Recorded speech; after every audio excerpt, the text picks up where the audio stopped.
আজকে আপনাদেরকে একটা পারফেক্ট পোলাও রেসিপি করে দেখাবো এবং ঝরঝরে এবং খুব সহজেই একটা পারফেক্ট পোলাও। তার জন্য আমার এখানে লাগছে, দেখুন আমি আগে শুকনো উপকরণগুলো নিয়ে নিয়েছি। এখানে গরম মশলা, জয়িত্রী, গোলমরিচ, দারচিনি, তেজপাতা এবং কিছু লং নিয়ে নিয়েছি।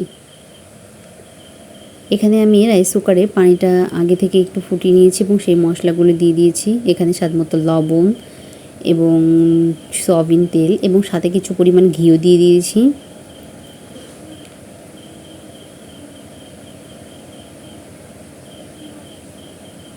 দিয়ে আমি ভালো করে একটু মিশিয়ে নিচ্ছি।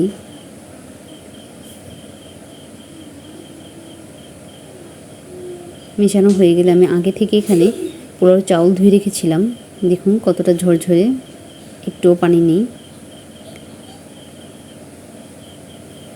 এখানে পানিতে যখন বলক এসে যাবে তখন আমি এখানে আগে থেকে ধুয়ে রাখা পোলাও চাউলগুলো এখানে দিয়ে দিব।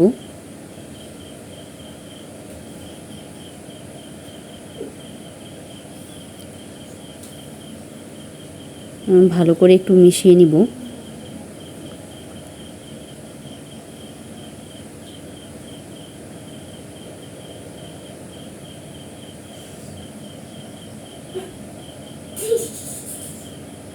এবং ঢাকনা দিয়ে ঢেকে কিছুক্ষণ ঢেকে দিব। এখানে আমি আবার 2-3টা কাঁচামরিচ ব্যবহার করব একটু ফ্লেভারের জন্য। কোনো প্রকার ঝাল ছড়াবে না এখানে।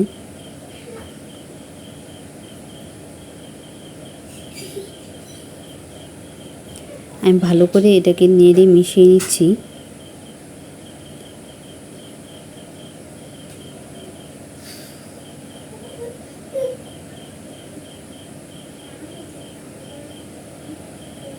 মেশানো হয়ে গেছে, এখন আমি ঢাকনা দিয়ে রান্না করে নেব।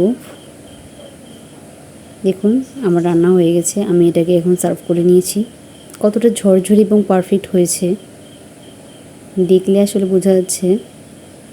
আপনার বাসায় একবার হলেও ট্রাই করবেন। আমার ভিডিওটি যদি ভালো লেগে থাকে তাহলে আমার পাশে থাকবেন, আমাকে সাবস্ক্রাইব করবেন, লাইক কমেন্ট শেয়ার করবেন। আল্লাহ হাফেজ।